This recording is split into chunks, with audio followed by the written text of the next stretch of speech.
By the way, a listener wrote in, I'm still on the fan mail here. Now that Gary doesn't have to meet with Howard face-to-face in the studio, does he still have the psychological issue of needing to clear his throat? And I'm going to tell you, he doesn't clear his throat at all anymore.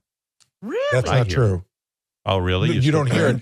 I have a cough button, so I still clear my throat all the time, so it might not be psychological. It might be something else.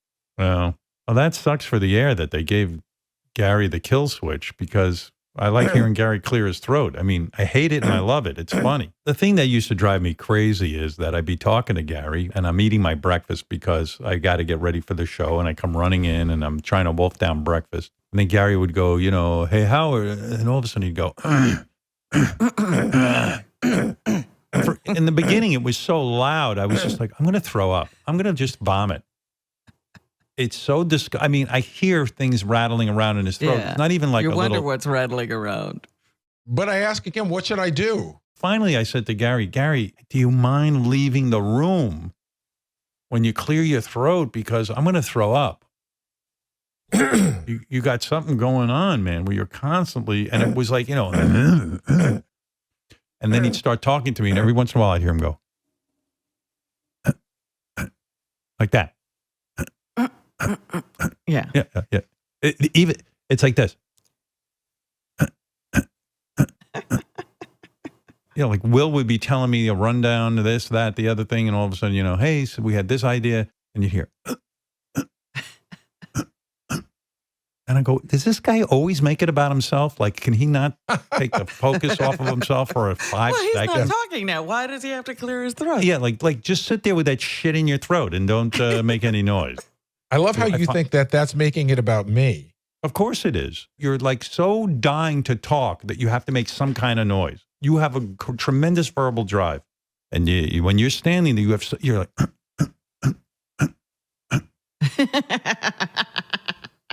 And it's wild. Like White Fang. But it is like a Morse code going on underneath. It was like a whole other show going on. I think Gary's sending out an SOS. Gary, didn't you used to go to a green room too and try to lock the door so nobody could hear it? Poor Gary. So he went into the green room for a private session. Yes, he would try and remove himself from the office so nobody could goof on him, but we could all still hear it. You heard it right through the door. Absolutely. There's no stopping that. Right. Hey,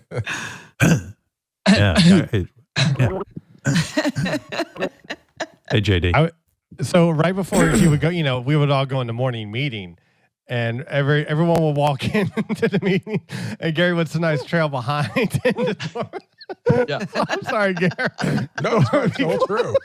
The door would be closed, and he'd start coughing, clearing his throat, and then go in and following everyone else.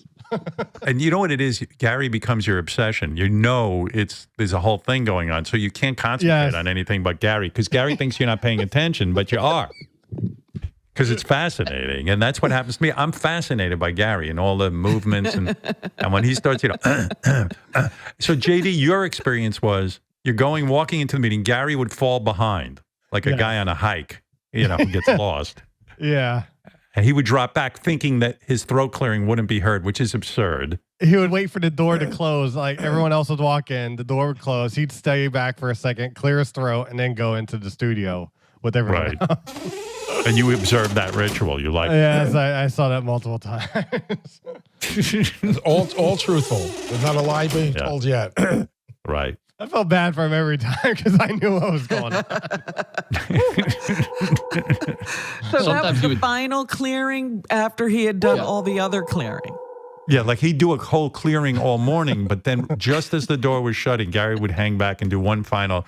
And then, of course, the second he'd come in, he'd go, both. You have no idea. You want to know the truth? The initial clearing would start in the car once I got on the West Side Highway. Sometimes I would just talk in the car. I would go like, okay, everything's good today, to make sure that it was clear. But then somehow I'd get to work and it would be unclear again. That settles it. Everyone back to the office starting tomorrow.